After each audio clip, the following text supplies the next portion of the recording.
Do you like eating sand? What about talc or titanium dioxide? The fact is, 99% of all vitamins on the market contain unnecessary and potentially toxic additives. That's why we've created Pure Vitamin Club. Our daily multicap is a carefully balanced formulation of the 13 essential vitamins plus 11 key minerals with no added ingredients of any kind. Just the nutrients your body needs to function at its best. But no vitamin will do you any good unless you actually take it. So we've made that easy for you. Pure Vitamin Club will deliver your vitamins to your door for pennies a day at purevitaminclub.com. purevitaminclub.com.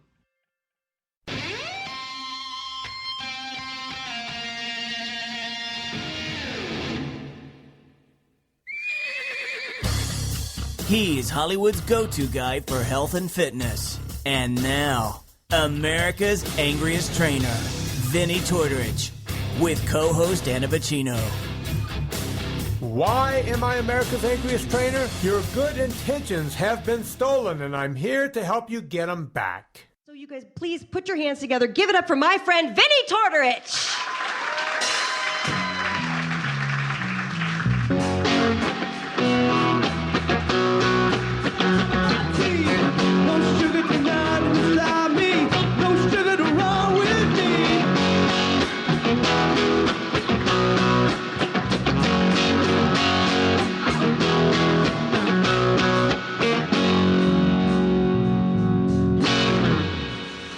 Let's give it up for Chris Laxamana and the band. Come on. How good are those guys, huh?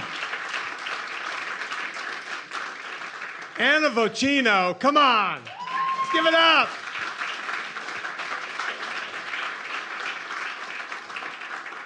And to think she's only been doing comedy for like 5 minutes, man. You know, comedy's a rough thing. It's hard.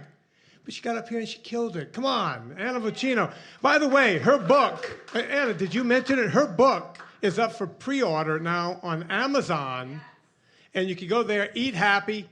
Hold that book up, Eat Happy. Everyone go tonight, get it. It's killing already on Amazon. It's not even out. You can't even get it yet.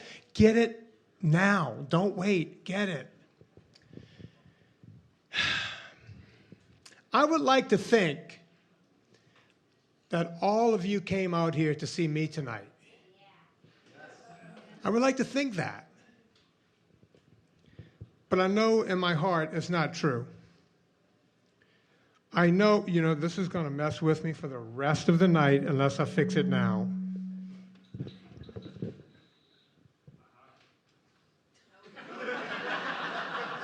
I'm a fucking idiot. I'm not going to stop until I get this right. It's kind of like the podcast. Come on. Come on.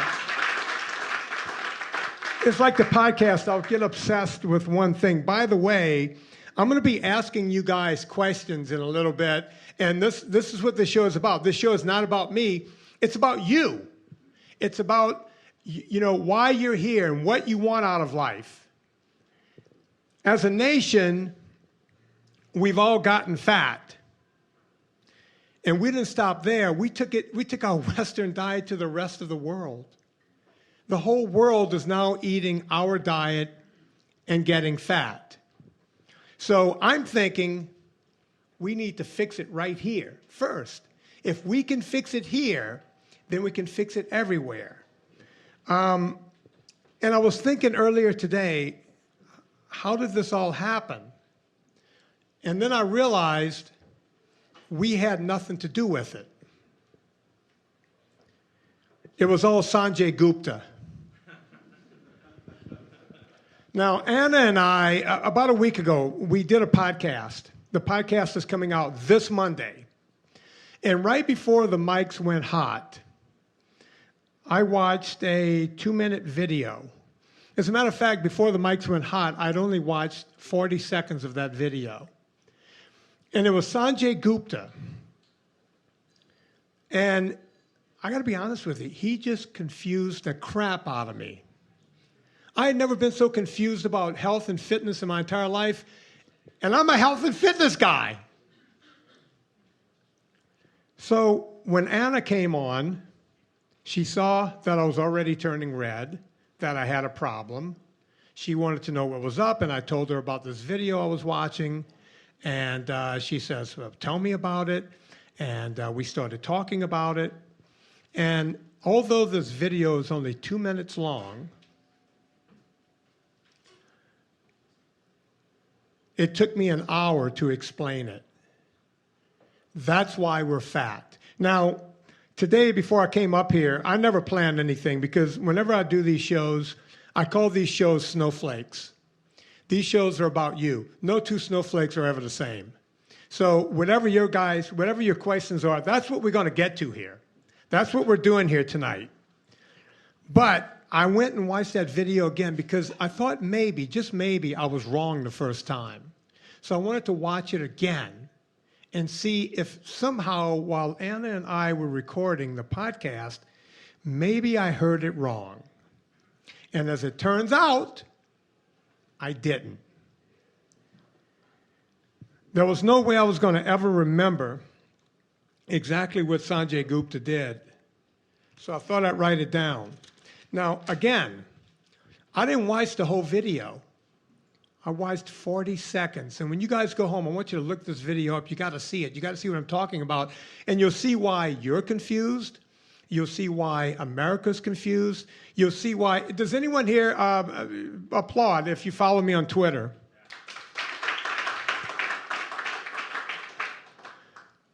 Everyone says on Twitter, they say to me, why do you keep answering the same dumb question over and over? Have you guys seen that thrown at me? It's like, how can you take this? How can you do the same thing over and over and over? And you're so nice about it. People want to think I'm a mean guy and I'm angry and all this great stuff. Good.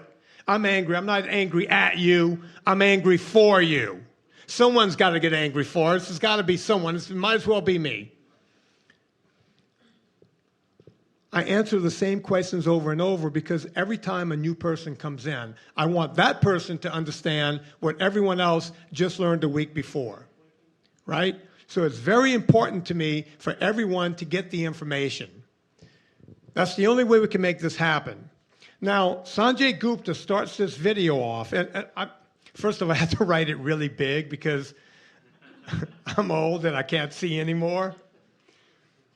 But he starts it off. This is great. He's telling us about healthy carbs. He goes, there's such a thing as healthy carbs. Now, he says the healthy carbs are bread and fruit and milk. Healthy carbs. Bread, that's made of grains. Same thing pasta's made out of. So I can make the leap right there. That's an easy leap. Well, hell, Sanjay Gupta, the guy who turned down President Obama for being the Surgeon General. This guy was offered the fucking job. He had to turn it down. This is the guy that's telling us, you want to be healthy? Have bread. And then your mind goes, hey, Sanjay Gupta says I can have bread. Well, pasta is nothing more than boiled bread. And wait a minute, I'm Jewish. Bagels, that's not a big leap. I can have a bagel. Sanjay Gupta said I can have a bagel.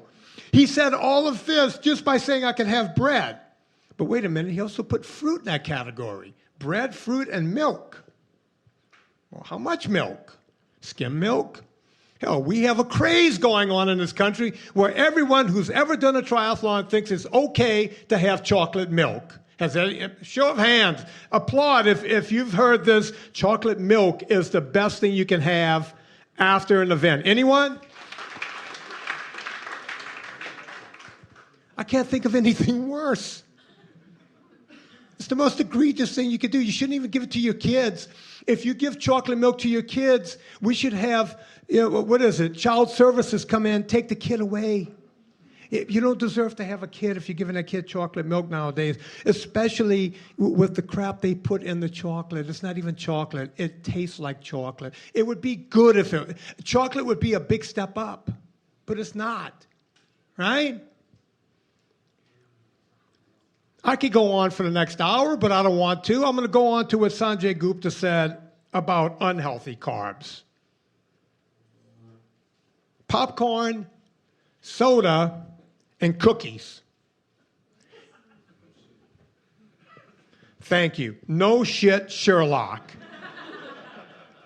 God, I wish you would have been my Surgeon General. Now, I don't want to beat up on Sanjay too much, but the guy is a very, very bright neurosurgeon. The guy is a brain surgeon. And let's face it, he's from India. They're smarter than we are.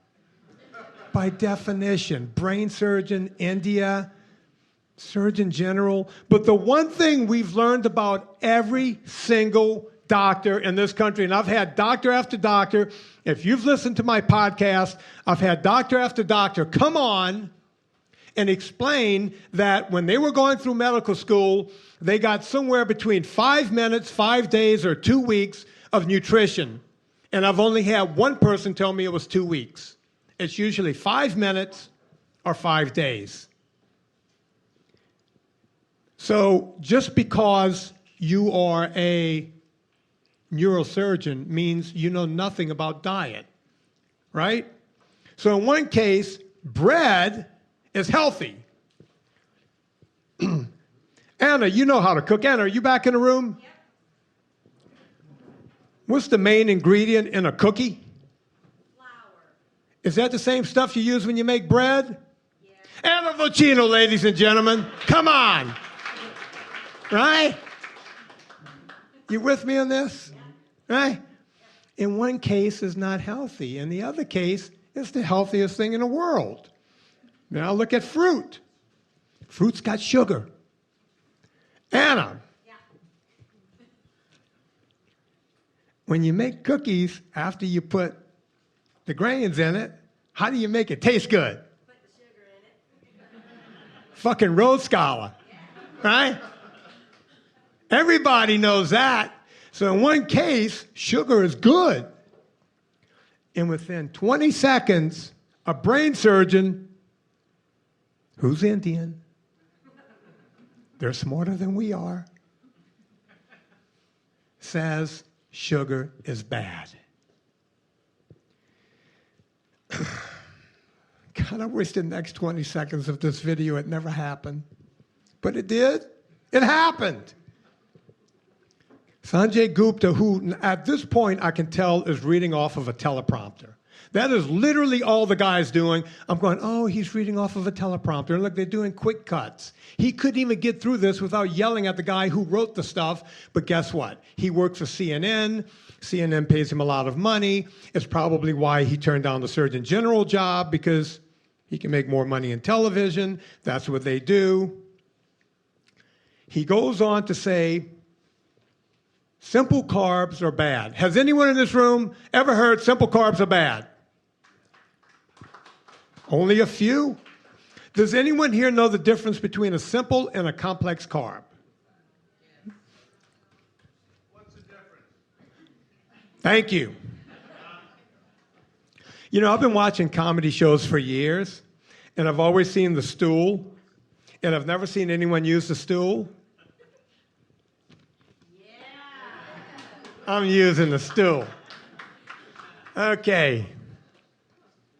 Simple carbs are quick carbs like sugar. Sugar is a simple carb. A complex carb is something like a grain. So the general consensus by every nutritionist you will ever go to, every dietitian, a registered dietitian, an RD, they will tell you complex carbs are good. You see, they have a manual they have to follow. And their manual says, tell everybody complex carbs are good because they don't enter your liver as quickly as the simple sugar. So that the simple sugar, like sugar, cane sugar, agave. Anyone in here ever think agave is any better than cane sugar? Remember when that was going around? Oh, you can have agave. I can't even sit down. You can have agave. That comes from the agave plant. Hell, there are no fat Mexicans. Wait a minute.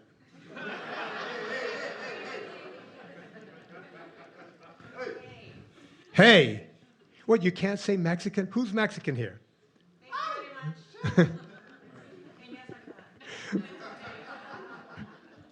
Glad to meet you. What's your names? JC. How you doing, guys? Great. Thank you guys for coming. What are you drinking back there? I was drinking whiskey on the rocks, but now I'm Come on. IPA. Liquid grains. All right. That's okay. Sanjay Gupta says you can have that. You see, you can make that leap. That's a quickie leap. Oh, wait a minute. Beer is made from grains. Sanjay Gupta said right there on Vinny's paper that I can have that. Okay, so simple carbs. I'm going to sit down again. Simple carbs, complex carbs. So now he's telling us simple carbs are the bad carbs. Now, mind you, we're on second number 30 of this 2-minute video, and I don't know about the rest of you. I'm confused. Anyone else in here confused by this? Yeah? It's confusing, right? All of a sudden, we go from breads being healthy, a different grain, popcorn being unhealthy, both grains, but one's healthy and the other. As a matter of fact, popcorn can be considered a non-simple carb. It's right here. But according to Sanjay Gupta, I'm confused, right? So here's what he puts under simple carbs as being bad. Everyone ready for this? Fruit, vegetables, and candy.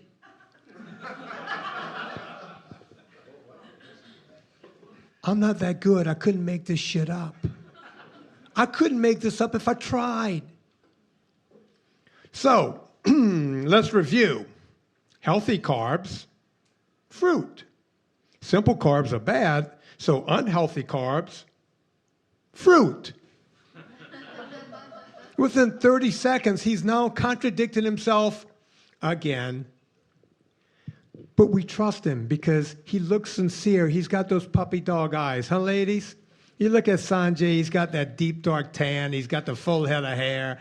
You know he's fucking loaded with money, and he's got the puppy dog eyes.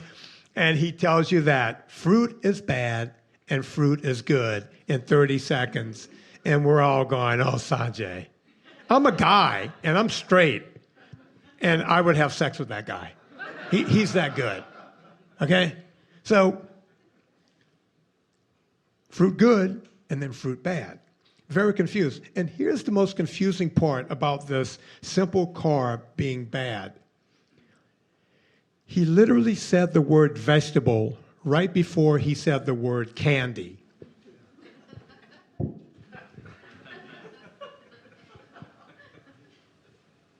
What happened?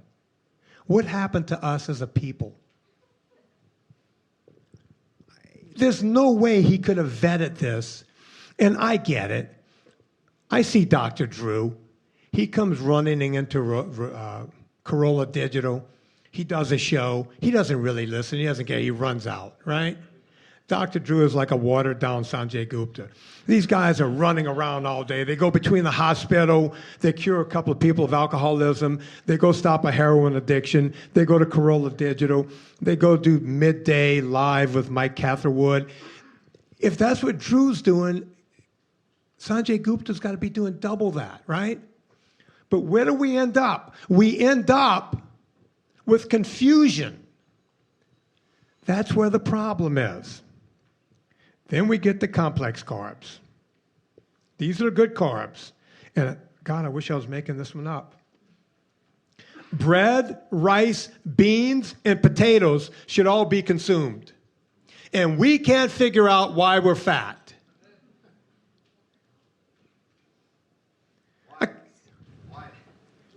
Why? Why are we fat? Why are they bad? I thought the good carbs are... Exactly. Because Sanjay Gupta told you that? Or because we were always told that? Rice? Rice is a grain. That's the first good question. I'm liking this. Rice is a grain, right? It's got to be good for you. It's the stupid food pyramid. We're going to get to that. Rice is a grain. Wheat is a grain. Quinoa. Fuck quinoa. I knew someone was going to do it. Because, we go through the grains, it's like, it's rice, it's flour, this stuff is bad. Don't eat corn. Corn's going to make you fat. And then some vegan will walk up to me. Any vegans in the room?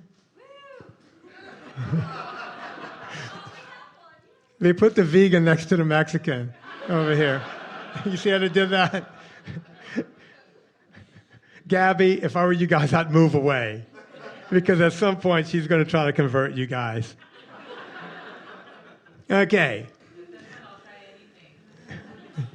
Yeah, what's that joke about vegans? Someone's having a heart attack on a plane, and they say, is there a doctor on the plane? Have you guys heard that? And the vegan stands up and says, no, but I'm a vegan. They got to make sure. And I think we have one over here in this corner, too. I'll convert you before the end of the night. Look, there's nothing wrong with veganism. It's a convenient way to say you have an eating disorder and nobody will judge you for it.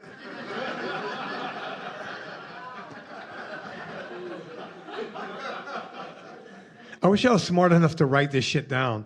No, look, veganism, you're basically cutting out a macronutrient, or most of a macronutrient that you need, because although you can get enough healthy fats being a vegan, you got to rely on things like coconut oil all the time, and if you eat too much of that, you're going to get the shits. You have to rely on avocados. I love avocados almost as much as this guy sitting right here running the board. Mike Dawson loves himself an avocado. Let's give it up for Mike Dawson. Come on.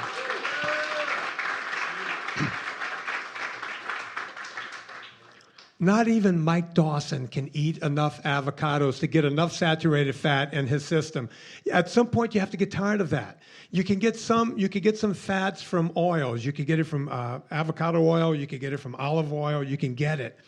The problem is at some point, unless you love those foods and you can eat those foods all the time, a lot of people are not getting enough fat from the foods they're eating. So if you're a vegan, I never try to talk a vegan out of being a vegan.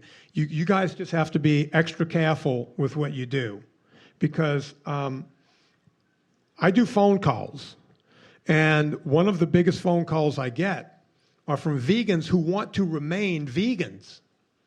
They want to be vegans, and I get it. It could be for ethical reasons. They don't want to eat something that has eyes. I get all that. That's fine. But if you're going to do this, you need to do it right, because a lot of vegans walk around and they end up being very unhealthy. They get lethargic. The first thing they'll always say is, I do good until 2 in the afternoon. And at 2 in the afternoon, I crash.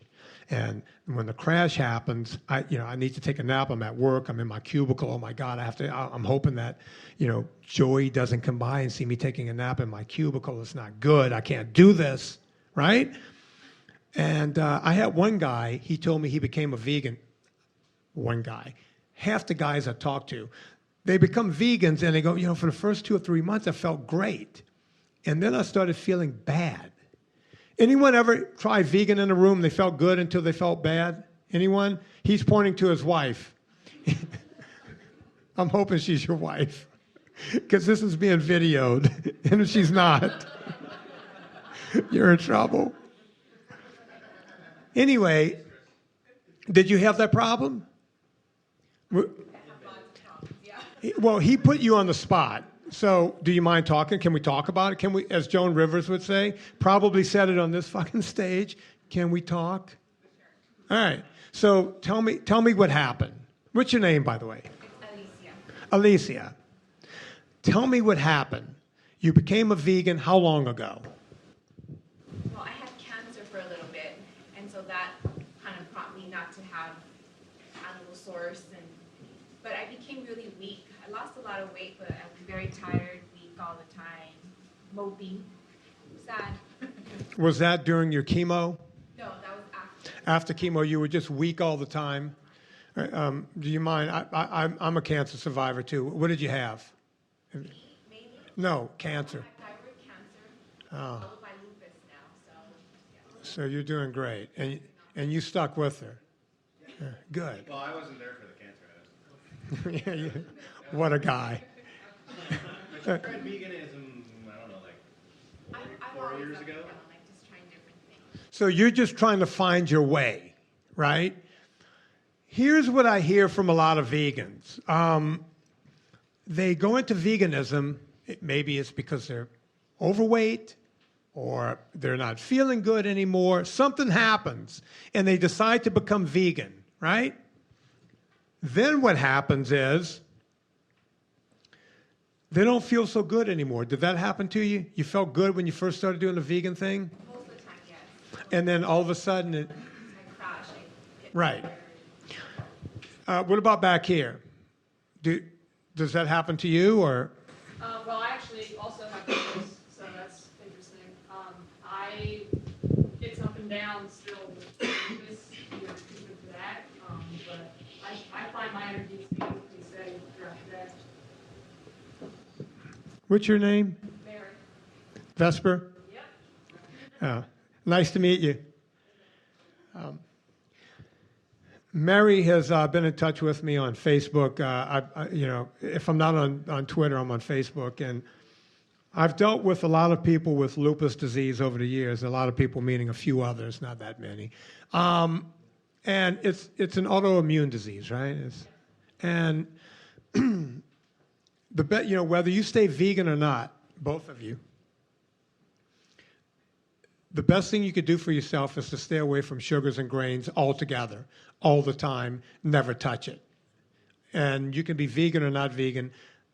That stuff, whenever you have inflammation in your body, you got yourself a problem. And you will have lupus flare-ups. If you notice, if you just document it, and he's shaking his head, you're shaking your head. Mary, I can't see if you're shaking your head or not. If you have lupus and you eat grains, you got yourself a problem. Have you guys read Dr. Mary Wall's book, Terry Wall's book? Are you guys, you're not familiar with that book?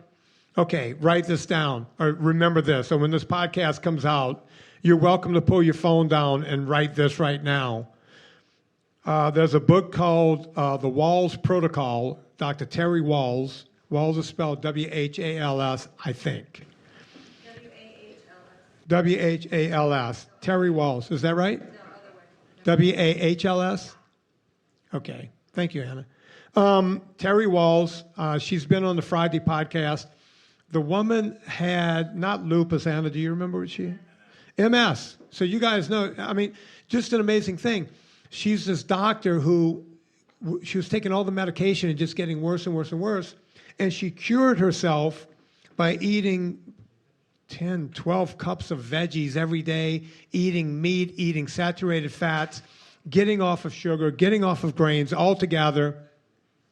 Not only is she not, she was making her rounds in one of those reclined type of wheelchairs. She couldn't even sit up. This woman was a hospitalist who had to make her rounds laying back, right? She now rides mountain bikes, and she's not on any drugs anymore. She's simply doing one thing. She's eating a ton of vegetables. She's eating red meat. She's eating fish. She's an inspiration. It's one of the best TED Talks I've ever seen. So if you guys don't want to spend an hour listening to her on my podcast, you could go right to TED Talks, listen to Dr. Terry Wahls, get her book. It will change your life. You know, that's the type of thing that I wish doctors would tell people like you, right? That the bottom line is you can fix this with diet, but doctors only have 15 minutes at most with any patient. We have any doctors in the room? No? They stayed away tonight? Yeah. The problem with doctors is they don't have any time to spend with patients. That's a problem. And when you don't have time to spend with the patient, you're just going to give them a drug and send them on their way. You can fix all of this with your diet, right? Anyone else? Questions? Let's start it. Let's open it up. Diabetes, his liver issues. They just got put on insulin yesterday. You have diabetes? Type 2? And when were you diagnosed? When I was 30 years old. Okay. Here's the thing. I'm now 47. I didn't want to ask that part because I didn't want to put you on the spot, but but thank you. She was diagnosed with type 2 diabetes at 30, and now she's 47. Subtract the 1, carry it over. She is hot. She's really hot. 17 years with diabetes, type 2 diabetes. Now, as most of you know, type 1 diabetes, which was originally called, juvenile diabetes, is something you can't control. Either you're going to get it or you're not going to get it. It's luck of the draw. But type 2 diabetes is something we cause ourselves to get. A lot of times you can see it coming on. You guys might have friends. If you look at their neckline, you'll see like this brown neckline coming on. Anyone knows that? Someone who's morbidly obese? Whatever, they'll have like the brown thing around their neck. You have them? I have. It was a lot more prominent before. But is it going away now? Yes. Okay. Did you have them in other places, under your arms, around your waist, the whole thing? Yeah. I like looking at chicks. So tell me about your journey. How did you begin to correct this? So I was diagnosed when I was 30. I'm pretty sure that I had diabetes from a long time before that, probably in my late teens or 20s. It was just never treated. And what was your diet like back then? Horrible. Whatever I wanted, pretty much. I mean, Which is what? Give me an idea. Fast food, pasta, all the stuff that you're not supposed to eat. You drink Coke and that kind of thing? Way back, back then I did. But You eat a lot of chips and all that kind of stuff? everything. Everything. And when you got diabetes, Mexican food. well, look, the great thing about Mexican food is that it tastes good. The bad thing is it'll kill you. Look, I love Mexican food. People say to me, you live in Los Angeles, you don't eat Mexican food? We eat Mexican food all the time. Serena, how often do we have Mexican food every week? 3 or 4 times a week. How often do we have grains when we have Mexican food? Twice a year. Twice a year. We never have Mexican food with grains. And people go, how do you do that? You can't eat Mexican food without having grains? Yes, you can. You can order the shrimp. You can order the fish. You can order the meat, the carne asada. It's all good. It's all good stuff. You're just leaving off the grain part, which means you got more space to put everything else in. You can sit there and just eat your brains out. I get it. People don't want to be hungry when they eat. Does everyone in here understand how hormones affect us getting fat, making us want to eat more? Yes, no? Okay, I'll explain it. Let's say you were watching The Bachelorette. Not that I watch it. Okay, so I do watch it. It's the best study in watching humans be human. And when I'll never forget when Serena first started turning it on, I'd come in the room and go, turn that crap off. Come on, let's watch something. And then I slowly got hooked in over the years, and I'm the one going, hey, it's Bachelorette night, or it's Bachelor night. Oh my God, it's Bachelor in Paradise. It's like I'm hooked on all of them, right? And there's a reason for it. It's because I get to see how Tallulah's generation is growing up. And I got to tell you, the guys today, as the Mexicans would say, it's a bunch of bitches, right? There is no bro code left. Am I kidding here?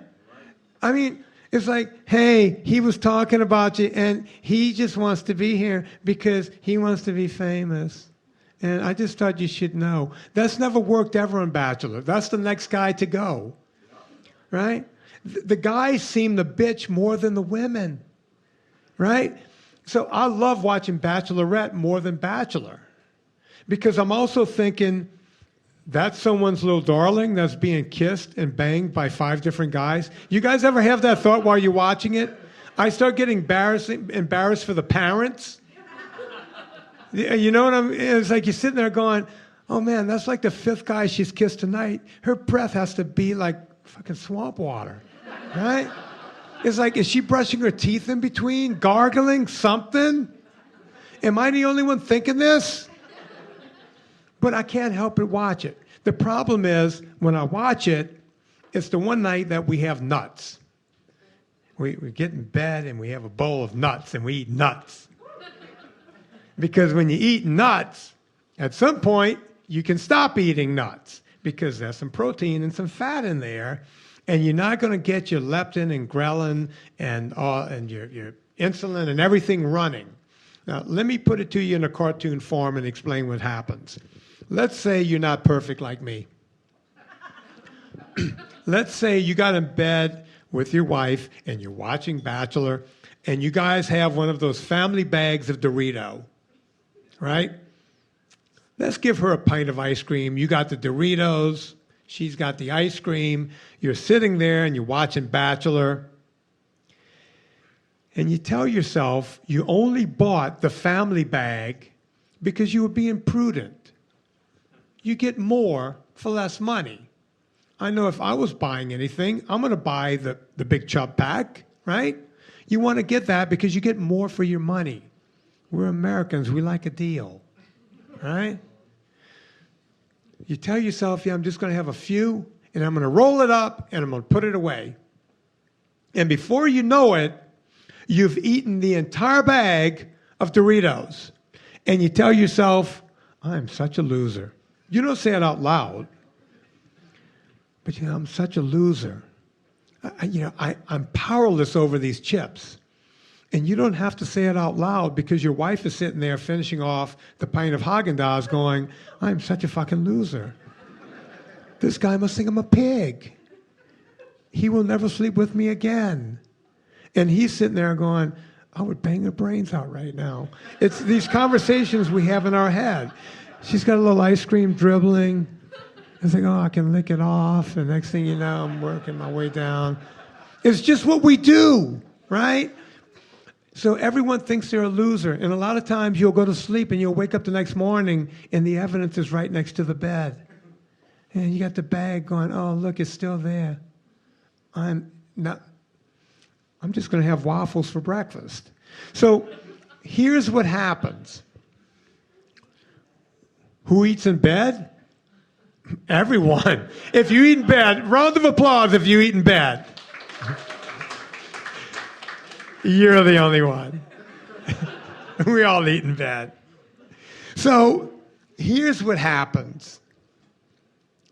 When you start eating the chips, as much as you want to stop, you can't.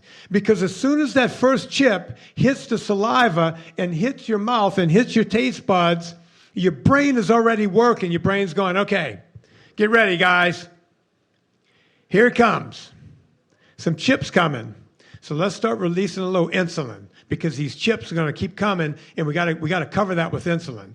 And insulin is great. Oh, by the way, Sanjay Gupta talks about insulin in his little 2-minute thing, and he puts this little cute thing with it. You got to see it. I can't wait till you guys go home and see that. Tweet me. I got to know your reactions, right? So insulin is released, and when insulin is released, it's going down to cover the grains. It's going down to cover the sugar, right?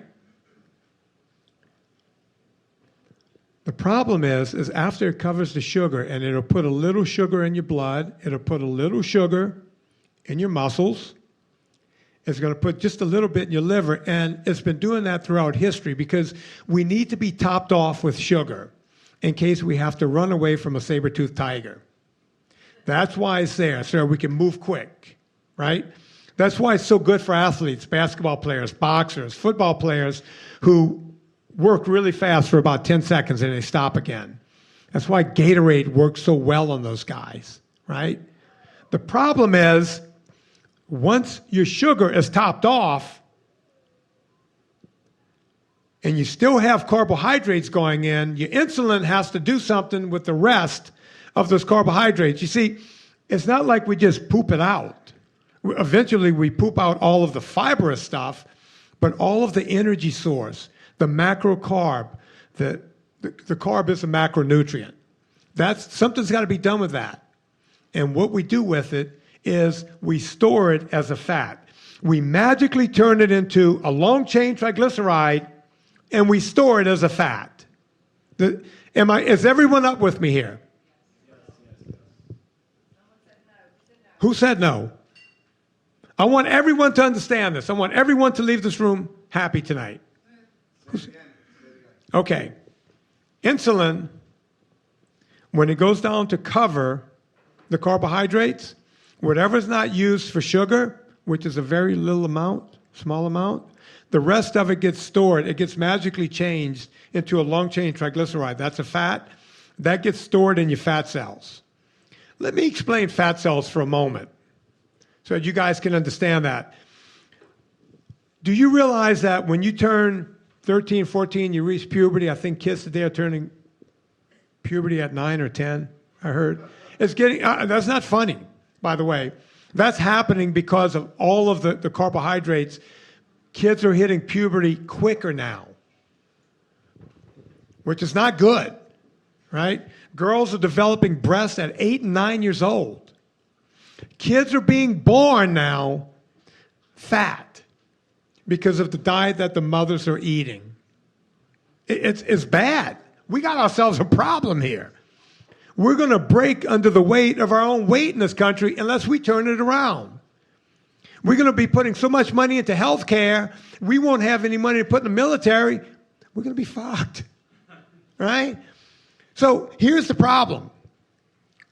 If it was just insulin, it would be okay. But there are other hormones. There's leptin and ghrelin, which also gets released along with the insulin, right? Leptin is a hormone that every drug company has been trying to figure out how to control for years, because if anyone can get the leptin thing under control in a pill, that will be the winner of every drug company ever in the history of drugs. The problem is they've only been able to get it to work in dogs. It doesn't work anywhere else. That's why they go, well, it works in dogs. Maybe we could get pigs, and once pigs, and we could get to humans. But they've never been able to figure out that there's never been a trial where it's worked in humans. There are great people like Jason Fung, Dr. Jason Fung, who's been on the podcast several times. He has a great book called Obesity Code, it's called Obesity Code, right? Where all he deals with, anyone in here read that book? The whole thing deals with leptin, right? If we can control leptin, we can control weight. What does leptin do?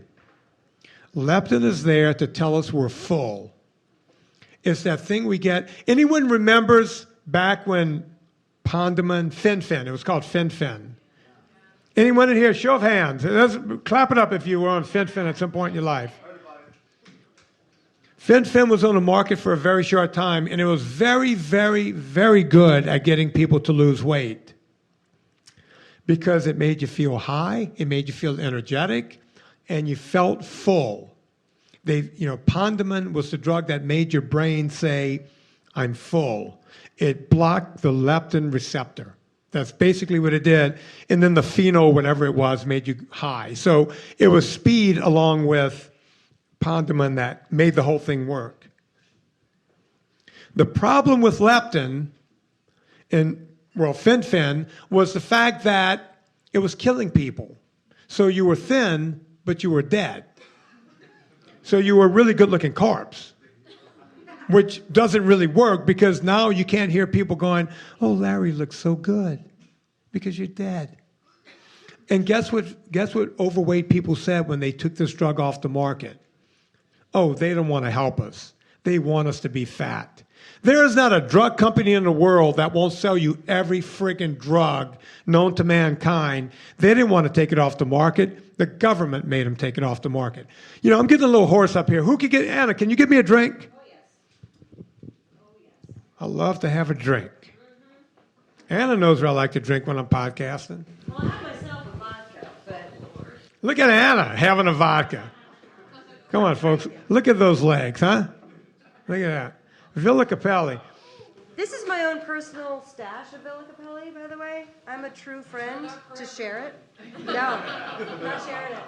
I know. Oh, we should tell the boys to send some free stuff. Here, you ready? Here's the thing. When Anna and I first started the podcast, we would do 4 and 5 podcasts. Oh, geez, that's a nice shot.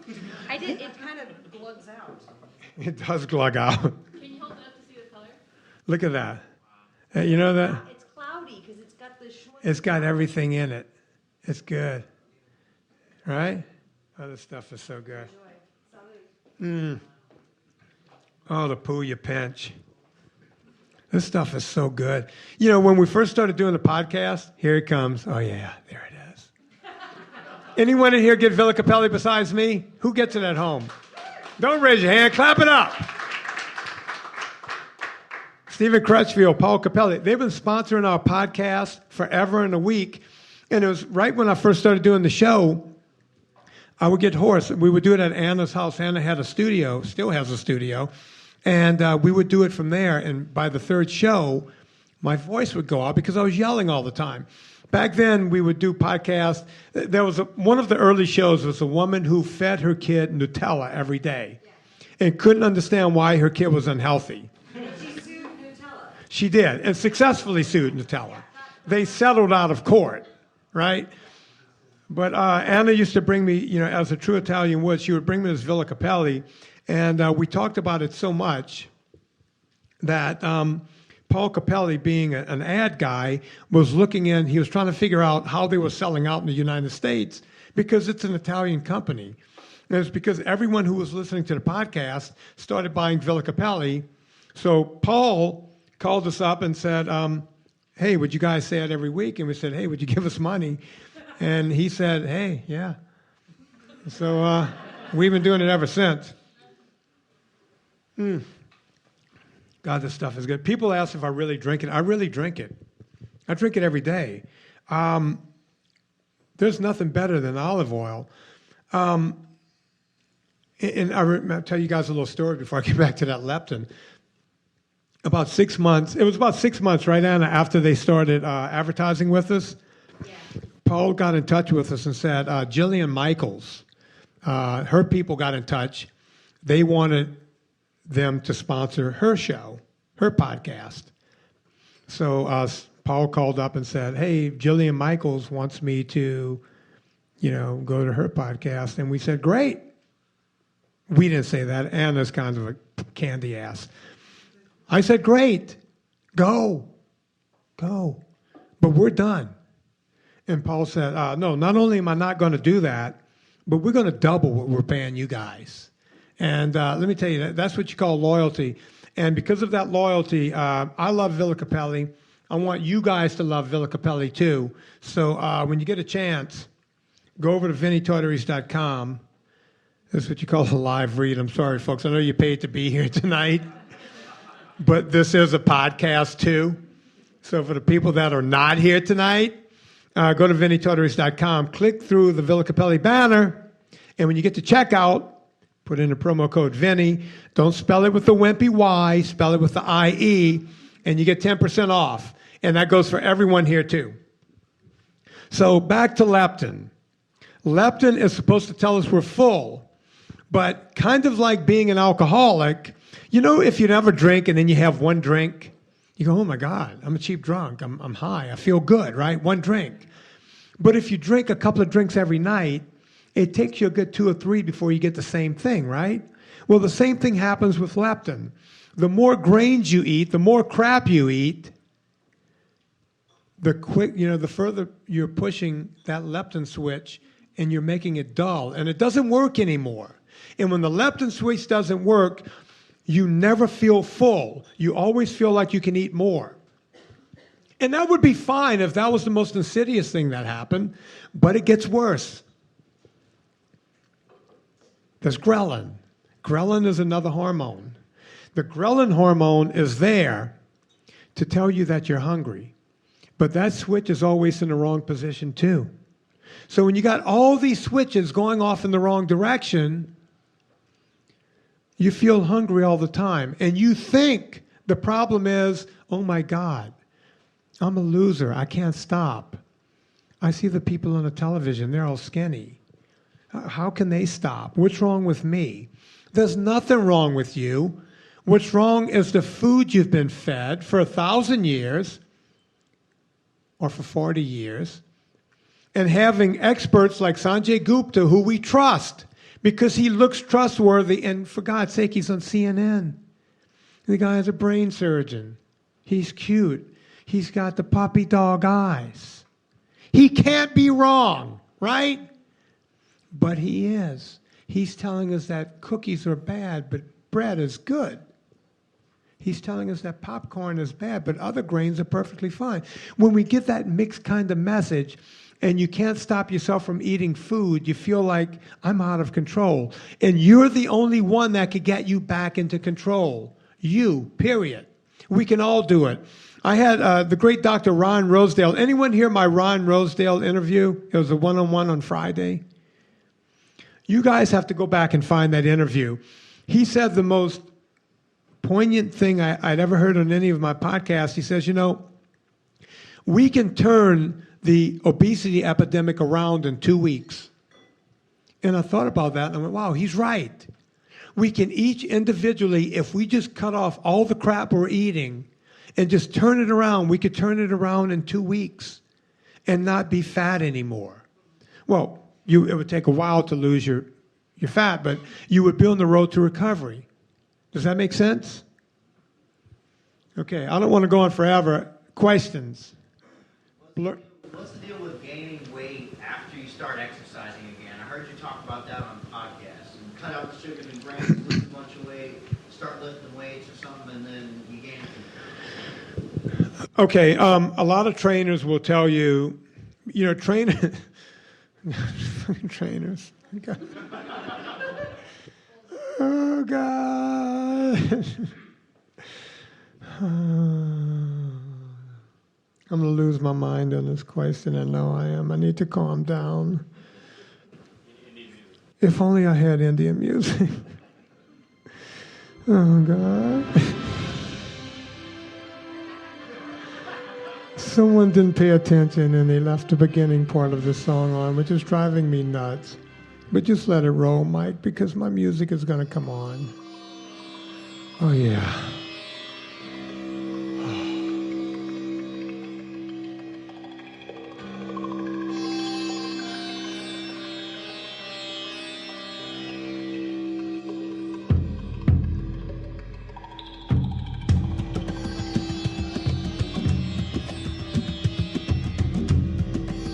Down dog.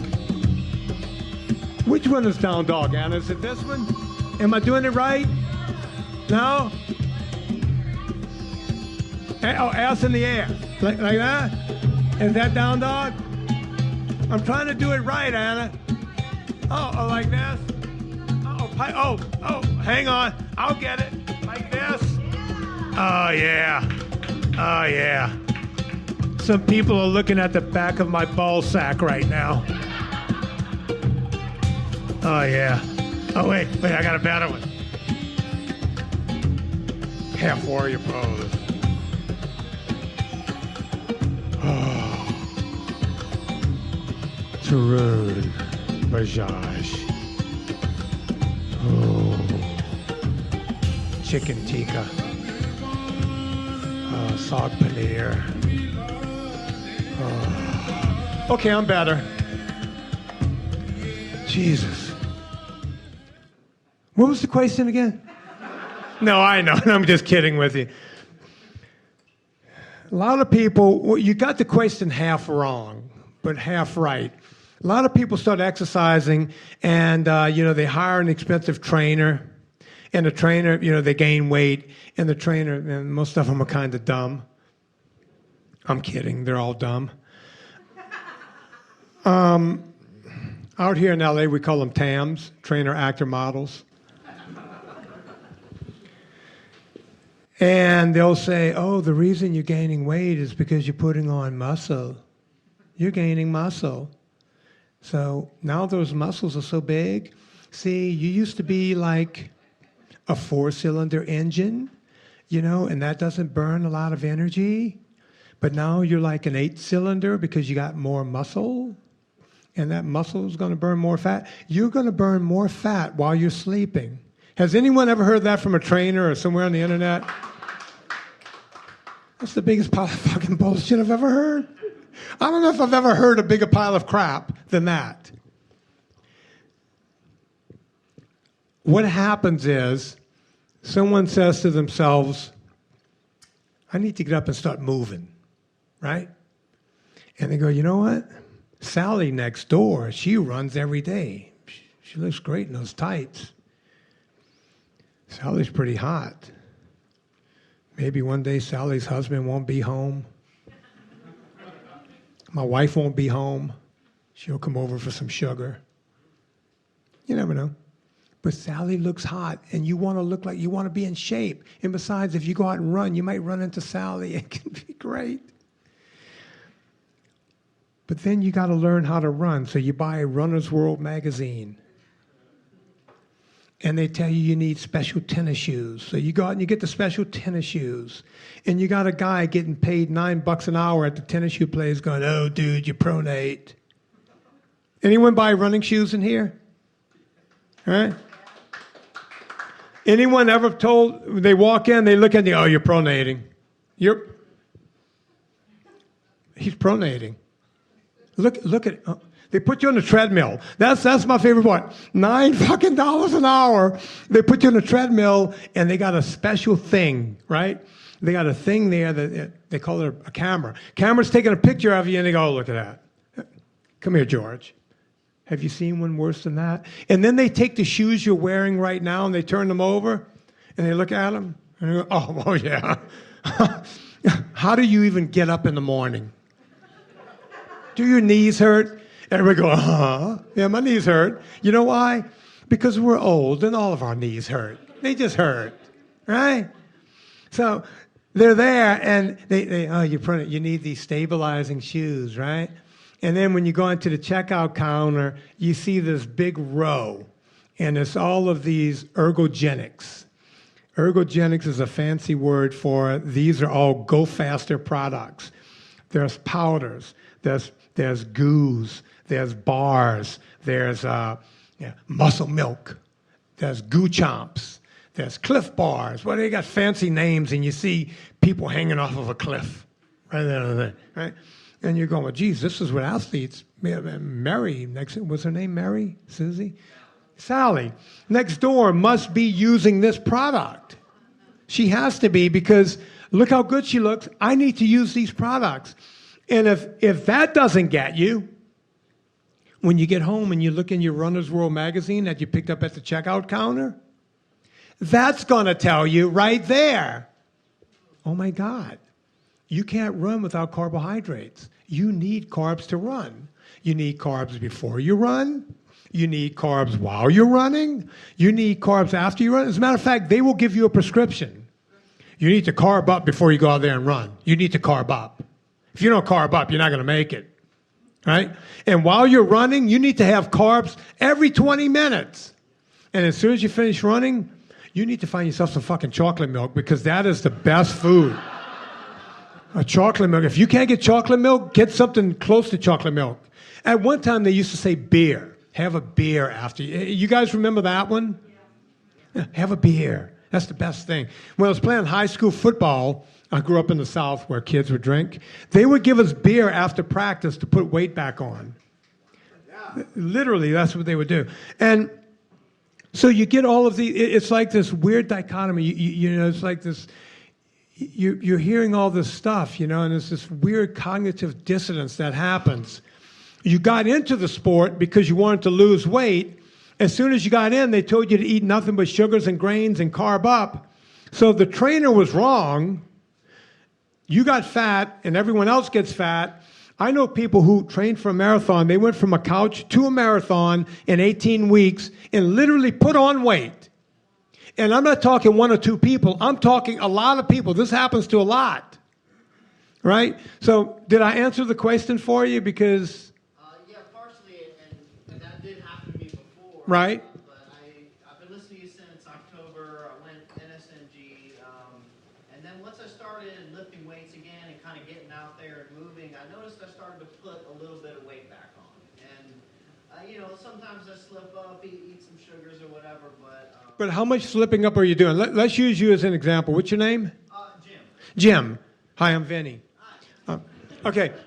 Tell me about your breakfast. What do you have for breakfast now that you're gaining weight? So breakfast, it seems like I hear you talk to a lot of people. We all pretty much get breakfast, right? Eat a couple eggs fried in butter. You know, that's pretty much it. Right.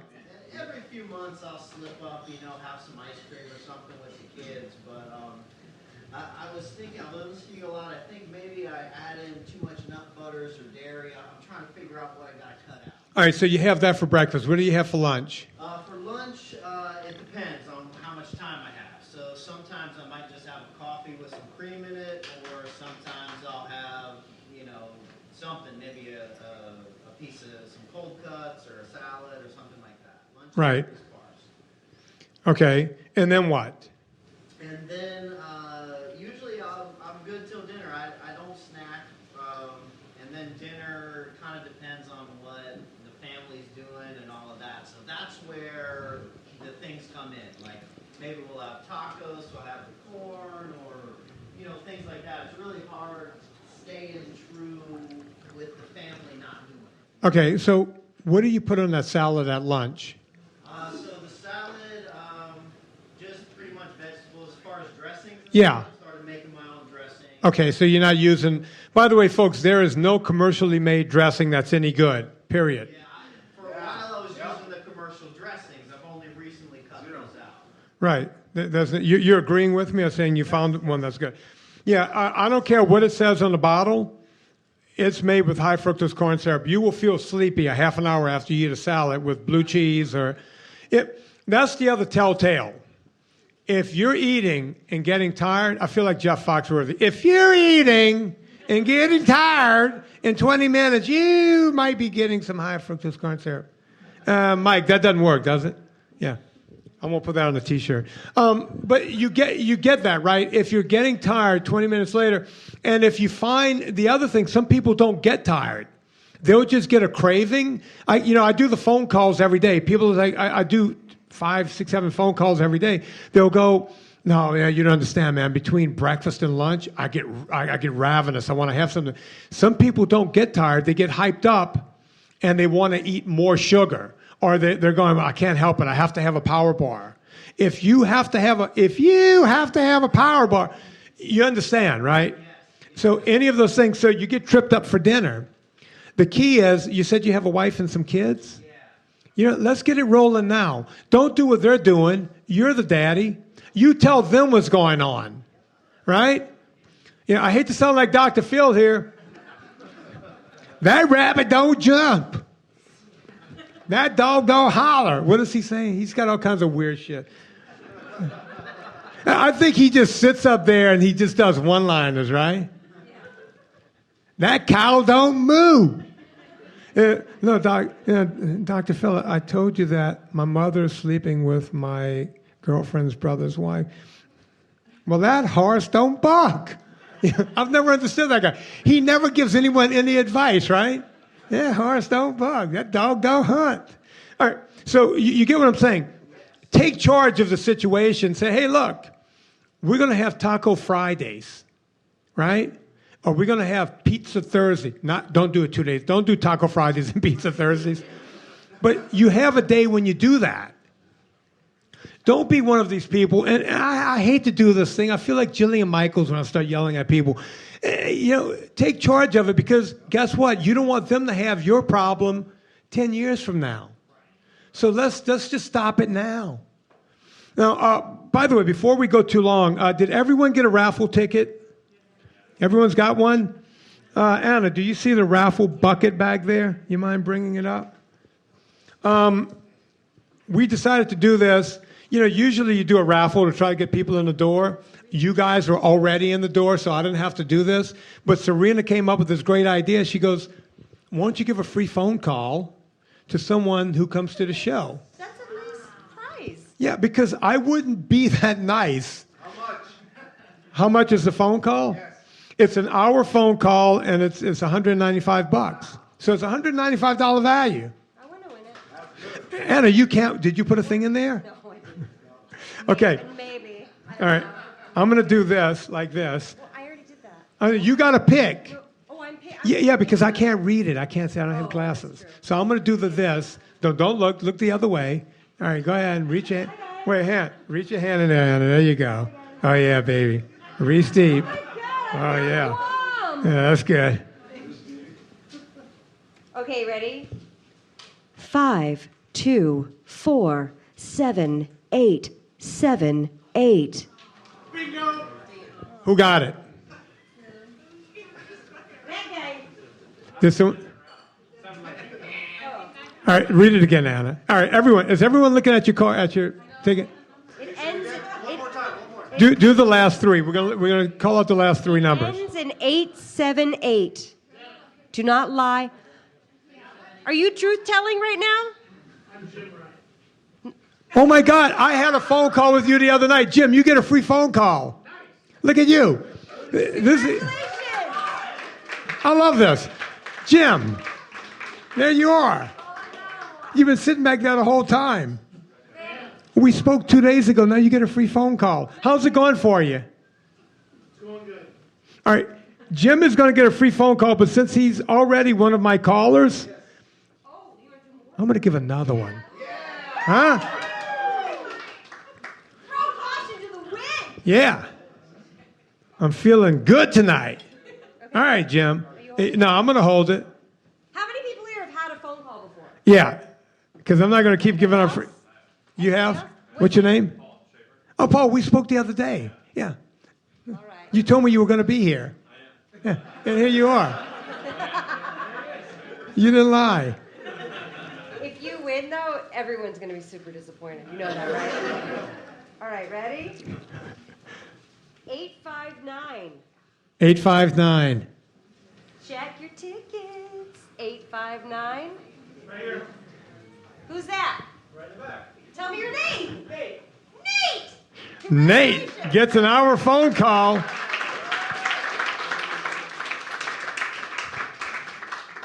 Nate, so that I don't have to give out my personal email address to everyone in podcast land, see me after the show so that we can trade numbers and do the whole thing, and we'll do it that way. And then, Jim, you and I can figure it out too. I don't keep numbers, so you have my email address now, right? Do it that way. Good. All right. How are we doing on time? I'm told 10 minutes. Okay. Questions? How exactly does eating no sugar, no grain help lose belly fat? How exactly does not eating sugar and grain help you lose belly fat? We used to say, that's a great question, by the way. We used to say that you put on fat, you lose fat in the same way you put it on, right? But studies have come out over the years, very interesting, that when you eat, you ever see people, we call them beer bellies? They can have skinny legs, skinny everything else, have a big beer gut. Yeah. So you know what I'm talking about, right? Not many people used to have that, but because of all the high fructose corn syrup that we put in everything, even if you think, like we talked about salad dressings a minute ago, almost any kind of goopy thing you eat, and even dried goods, have high fructose corn syrup in it. And they don't even have to list it as sugar. So you're taking the stuff in all the time, and you're gaining belly fat from that. Your body is grabbing this adipose tissue and just putting it around your waist. I don't know the science behind it. Even the scientists aren't sure of the science behind it. But the way you lose it is by cutting out everything that's causing it. So it's not just good enough to cut out sugars and grains. You really have to clean up your diet. And to clean up your diet, You really have to do what the great Jack LaLanne said a long time ago. If it tastes good, spit it out. That was Jack LaLanne was way brighter than it. The guy never went to college. Way brighter than any of these scientists today. He was saying, eat meat, eat fish, eat chicken, eat pork, eat vegetables. He would even say, don't eat too many fruit. The only time he started talking about fruit was when he had that product to sell towards the end, that Whiz Up machine. Yeah, and, the commercial, the juicer. So people said, oh, come on, Jack. And Jack is looking at it going, oh, I'm going to die anyway. I might as well just do what I'm going to do. And but Jack LaLanne got it right. He definitely got it right. But that's a good question. Well, did you have a more specific question around that? Because I like to make sure I help people. No, that was pretty much it. I got a question. I still don't understand how it targets that area. It doesn't. It doesn't. When you start losing weight, I'll get to your question. When you start losing weight, what happens is you'll start losing it the same way you put it on, right? So if you're eating more fat, you see the problem with fat is that we call it fat, right? If we called it energy, because people go, oh, I don't want to eat high fat because fat makes you fat. Fat does not make you fat. Gary Taubes, great book if you guys want to remember this book. His second book, Why We Get Fat and What to Do About It. The title kind of tells you what the book is. Gary Taubes, Taubes. Go get that book. It's fascinating. Gary's been on the podcast twice, maybe 3 times, Anna? Yeah. He's been on a bunch. He talks about how fat is used as currency. You see, all day long, if you take a fat cell, we were talking about that earlier, you have every fat cell in your body that you've ever had, right? If you take every fat cell in your body and expand it to as big as it could get by adding more fat to it, then you could stuff a small couch. What are you, 5'2", 5'1"? 5'4"? I didn't mean to. You're sitting down, I couldn't tell. So, if you can stuff a small couch with your fat if every cell was maxed out. When you put long-chain triglycerides into that fat cell, your body does not want to take it out as currency. The long-chain triglycerides, if you remember back to the beginning of the podcast, those come from when sugars get magically changed into a long-chain triglyceride and stored as a fat. Gary very eloquently says in his book, think of it as when you take a bed. You buy a brand new bed, and it's all taken apart, and you walk it through a door, but after it's through the door, you build the bed in the bedroom. Well, you can't get it out of the bedroom unless you take it down again. That's a long-chain triglyceride. MCT oil, medium-chain triglycerides, that's used as currency, and your body will use that as energy and begin to burn the other fat eventually. So once you get off the high-carb crap, the crappy carbs, don't listen to Sanjay Gupta, right? Because he would tell you, here, keep that. Read that when you get home. Don't listen to Sanjay Gupta because the problem is if you continue to eat carbs, you'll continue to gain weight. You're not fat right now, but you don't want to gain weight. So pay attention to it. One more question over here. I had my sister who was supposed to be here, but instead he's here. But my question that my sister wanted was she keeps working out, listening to Shaun T, and working out every day. And she loses a couple pounds here and there, and she's so frustrated and how not to do it. She doesn't know. Okay. Again, exercise, as I always say, exercise is a poor way to lose weight. Because when you burn energy, you then have to put the energy back on, right? So, here's the thing about exercise. It's very important. We need it to live. If you want to stay healthy, you have to exercise. But if you're doing, especially like the Shaun T program, that one is called what? What's it called? It's called T something. Yeah. Yeah, it's a high-intensity interval training type. Yeah, HIIT, as some people call it. There's nothing wrong with doing high-intensity interval training, but when you're doing high intensity interval training, you're going to be in your zone 4, right? What is that? Okay, good question. Aerobically, we have 5 zones, but as amateurs, we really have 4, right?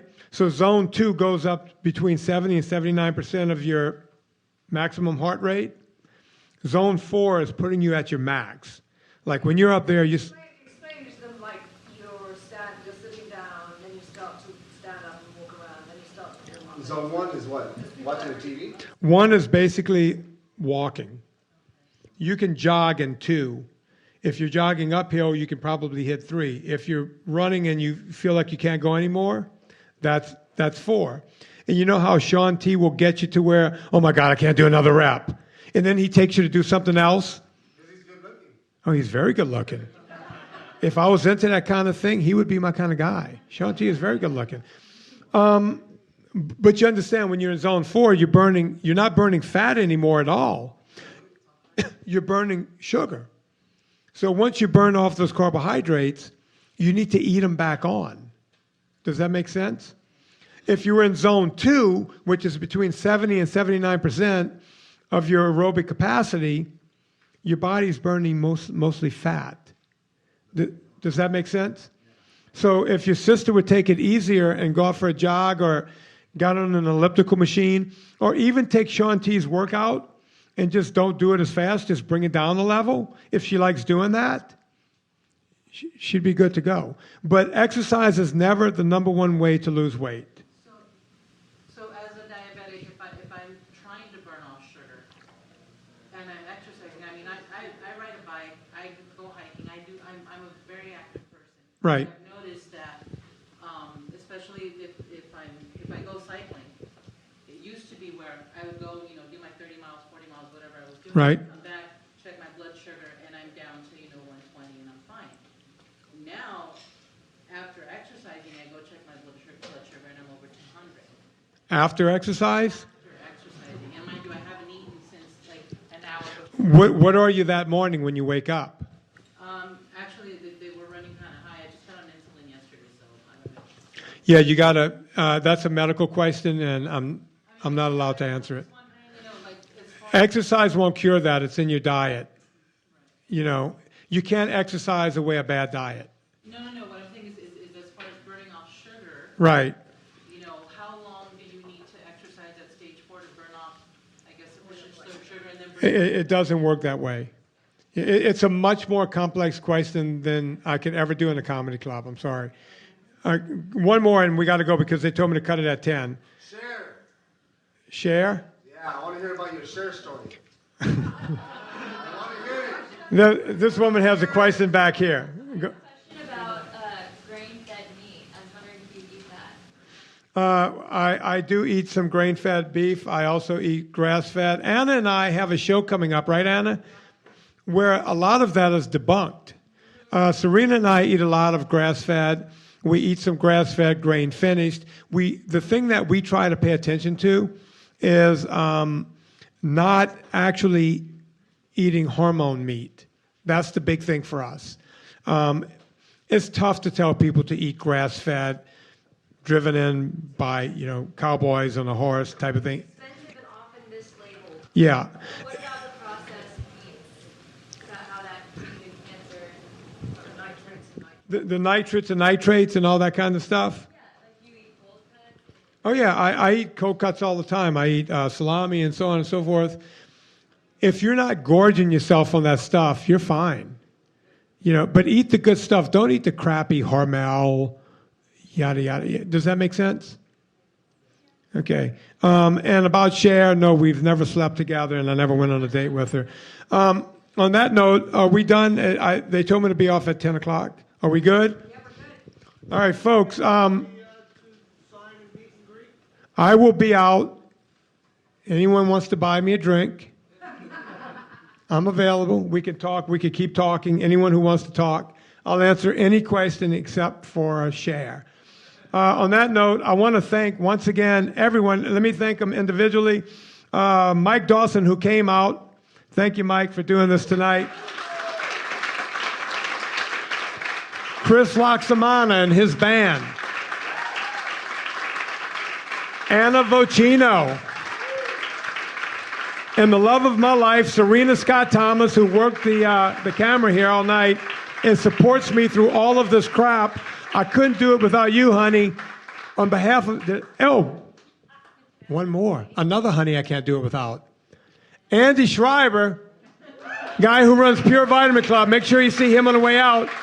And the guy who put all this together, Mike August, Mike Tamarillo, right there in the back. Say hi to him on the way out. On behalf of everyone here who helped out, my name is Vinny Tortorich. Put life into living and do it with enthusiasm. Thank you. Check out more podcast episodes on iTunes. Follow Vinny and Anna on Twitter or contact us with your fitness questions at VinnyTortorich.com.